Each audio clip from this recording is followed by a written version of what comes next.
Welcome back, everybody. For those of you who have watched some videos on the channel before, for everybody who's just joining for the first time, welcome. So today we got a motor dropped off to put on the dyno and get running again. This is a 402 Big Block Chevy. Supposedly this was rebuilt at one point. Looks like pretty typical stock-ish type rebuild. We will be pulling the valve covers, checking valve lash real quick. Quick check with taking the fill cap off the valve cover. It does have roller tip rockers on it. Pretty standard HEI distributor. We got some parts for it laying around here, a few different carburetors to try. Basically we are just getting it up and running after it's been sitting for a few years. So first things I'm going to do are pull the spark plugs out of it, throw some ATF/WD-40 mix down the cylinders. That is just to make sure if there's anything that's kind of froze up, they will hopefully be unfroze and I can roll it over by hand. The next thing that we will work on doing is getting the flywheel put on it and the drive plate for the dyno. Then I will go ahead and get it mounted on the dyno. After that, we will probably drop the oil, take the filter off, put a new filter, new oil.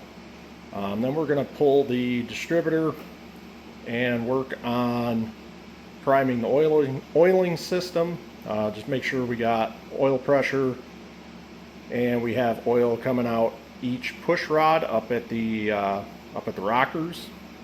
Then we'll work on spinning this over by hand, and then finally putting the carburetor, putting the distributor in, and actually trying to fire it. So I'll kind of walk through my steps of what I'm doing as I go along, and we will get this thing fired up and running and make sure it's got a clean bill of health. And while we're at it, we'll see how much power it makes. All right, sit back and watch me work.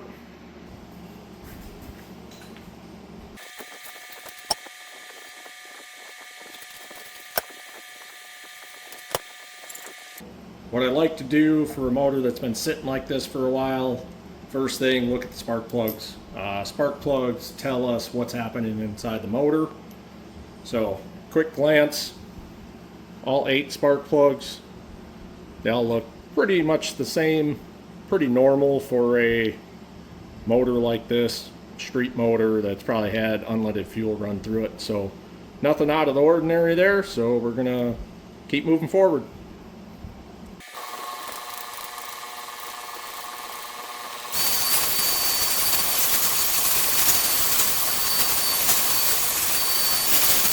There was some dirt on the lift plate in the intake, so I wanted to vacuum that up, make sure everything is clean before we started messing with it. I started dropping dirt down the intake on accident. So now we're going to get a flywheel bolted on and the drive plate for the dyno, and then we'll get it mounted up on the dyno. So the bolts for the flywheel look pretty crusty, so we're going to spin them out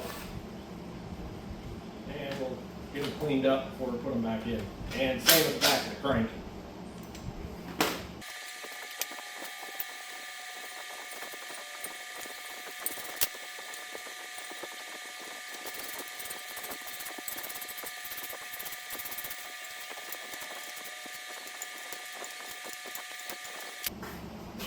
Alright, for the drive plate. So this is a sprung hub drive plate. It has about 3,042 different bolt patterns for different flywheels and things. So this is what we use. We're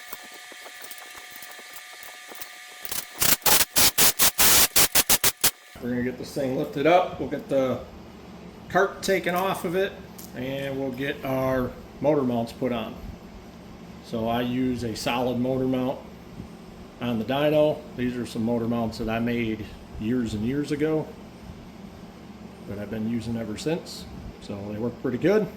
We'll keep using them.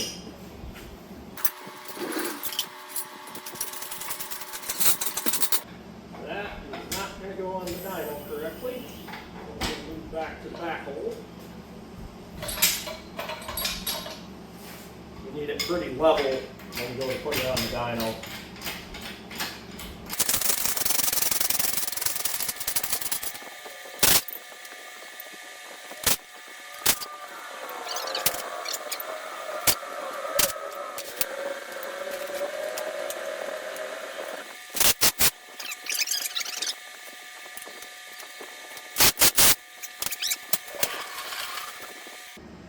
So you're going to get to sit and watch probably my least favorite thing to do in shop, which is try to put this on by myself.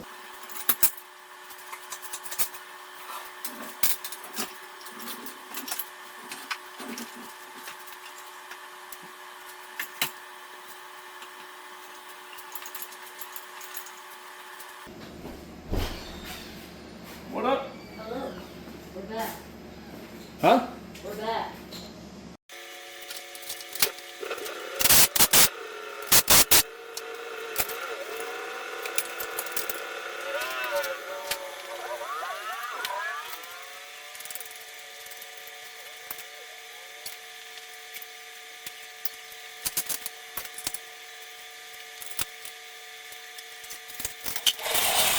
So we got the motor mounted on there. That went way smoother with the camera going than I ever would have thought. What we try to do is get the motor level, so front to back and side to side. So I'm going to take my handy dandy digital level, throw it on the hard pad, and right there we're about 0.15 off.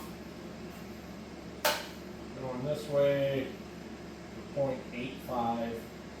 So cool part about this dyno cart, I got adjustable wheels on it, so we can just grab a wrench and turn the adjustments.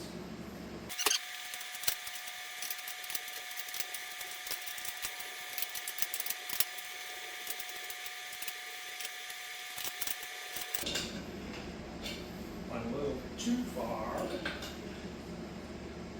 There we go. 0 degrees. And we're 0.05 degrees off from front to back, so we're going to call that good. Alright, for our oil pressure sensor, I just use this quick disconnect in a pipe adapter. So we're going to put that in now.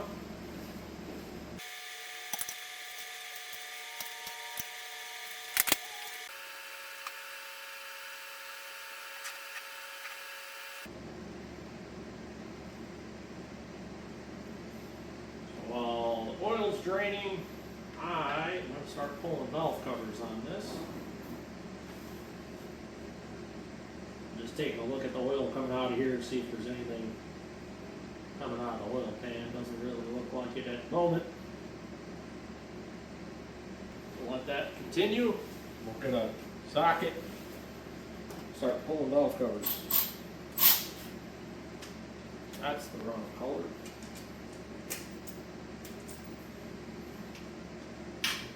Go.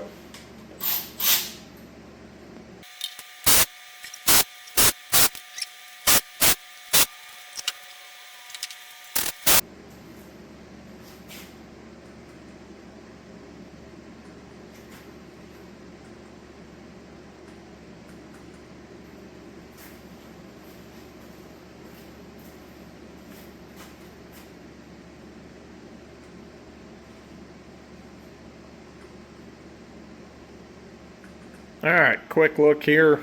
Looks like somebody put some comp cams, roller tip rockers on this. So I think we're going to go through this and just set valve lash real quick. Ooh, it looks like a hydraulic roller cam maybe. I can't get the camera down in there. I see a link bar lifter in there. So, when we get to that point, we are going to reset valve lash. Just make sure that it's correct. We'll figure out if it's a hydraulic lifter. Oh, looks like it is. I can see a snap ring. I don't know if I can get this to focus.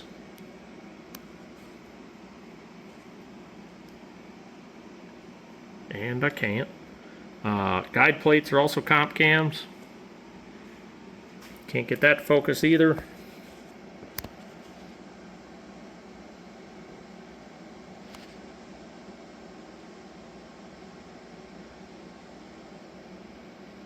No, you'll just have to trust me. There is a snap ring in the lifter, which tells me that it is a hydraulic lifter. And there's a link bar on it, which tells me that it is a roller cam. You can't see that, but it's in there. So, I think I'm going to pop the distributor out, put the drain plug back in it, get some oil back in this, and start to prime the oiling system.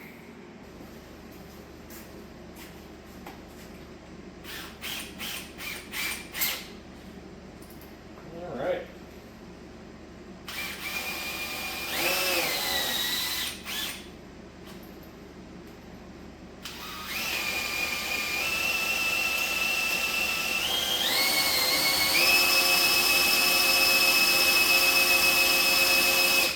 So you can feel once the oil pump starts moving a bunch of oil, you can hear the drill drag down and start working harder. So what I'm looking for is oil coming up in the rockers or up the push rods. Then we know we got oil up to the top.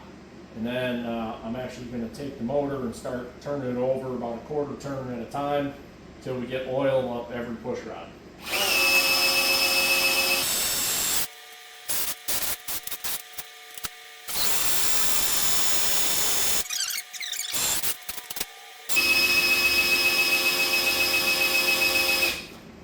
Looks like I got 2, 3, 4, 5 of them on this side, 6 of them. And we got oil coming out. We'll check that side. 1, 2, 3, 4, 5, 6 of them on this side. We got oil. Just so everybody can see, you can kind of see oil has been coming out of these ones here. And we can see that this one is still dry, and we can see this one's still dry, and the back one is dripping on the outside of the motor, of course. So on this side, we got oil up to all of them except for this front one. So what we're going to do right now is turn the motor over by hand, probably 1 revolution or 1.5 to put it in a different spot, and then we will prime again and make sure we get oil out of those other push rods. All right, here's what I'm talking about. Still got no oil on number 1, so we're going to bust this guy loose. We're going to check out the push rod. Oh, I already broke it loose.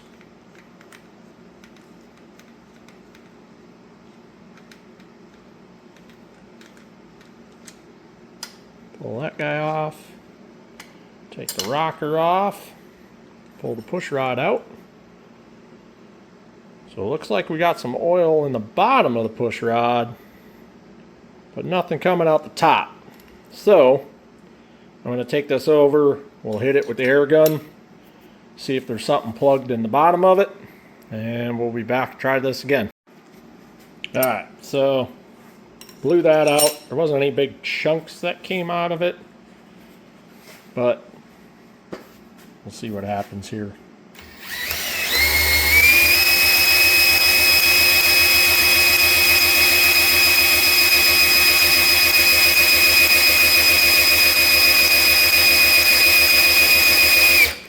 There we go. That's what we're looking for.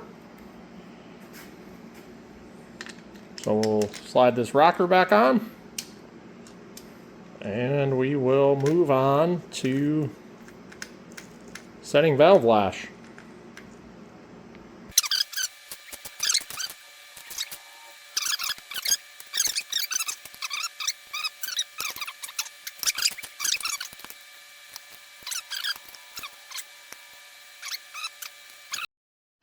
All right, so I did some stuff off camera, put the headers on, put the collectors on, Got the battery charger on so that we keep a good 12 volts to it. Got the fuel system plumbed. I had to change that around because we are going to use the mechanical pump that's on the motor. Got our water temp sensor hooked up. We have our oil pressure sensor hooked up. We have a carburetor that's on. So I like to use the carburetor that I have because I know it works just to get a motor running. So we're going to start with this Holley. I think it's a 600 CFM. Works really well. We're going to start the motor on that, make sure it runs okay. Then we'll switch over to the customer carb and we'll get that tuned in. So first thing we're going to do is just crank it over till we see oil pressure on the gauge back here at the control desk.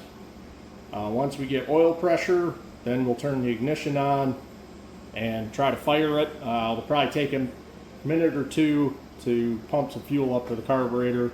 But once we have fuel, we'll hit the ignition and fire this thing off. Got our screen pulled up, motor's ready to roll over. I'm going to crank it till we get oil pressure here, good solid oil pressure, and then we will look at trying to start it.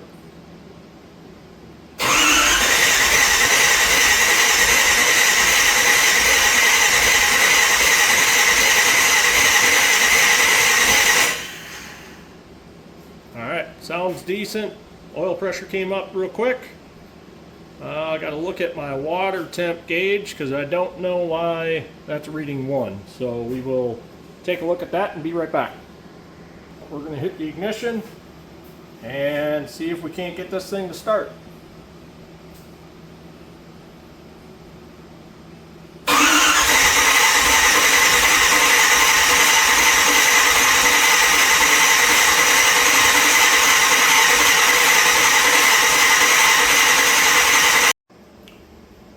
Alright, so as you saw in the last clip, tried to start the engine, it didn't start. So the reason for that I have found is I got the wrong fuel pump on it. I acquired the correct pump for it.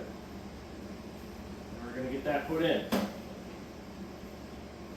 Let's see if we get some fuel up there.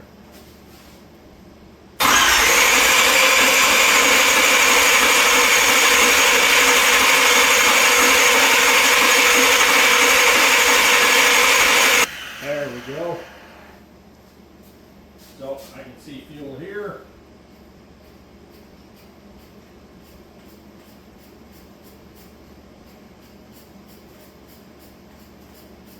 Haven't quite filled our bowls back up just yet.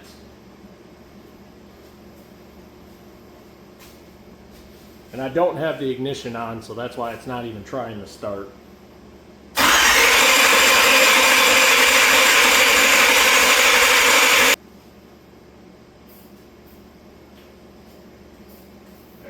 We got some fuel in her now. Let's see if she'll start.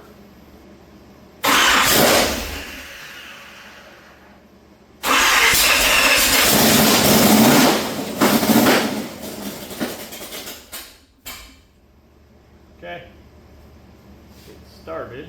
I'm going to turn the exhaust fan on. So I always like to start these the first time with open headers, just so I can see it doesn't smoke, does it do something weird. So let's see if we can't get her to run here.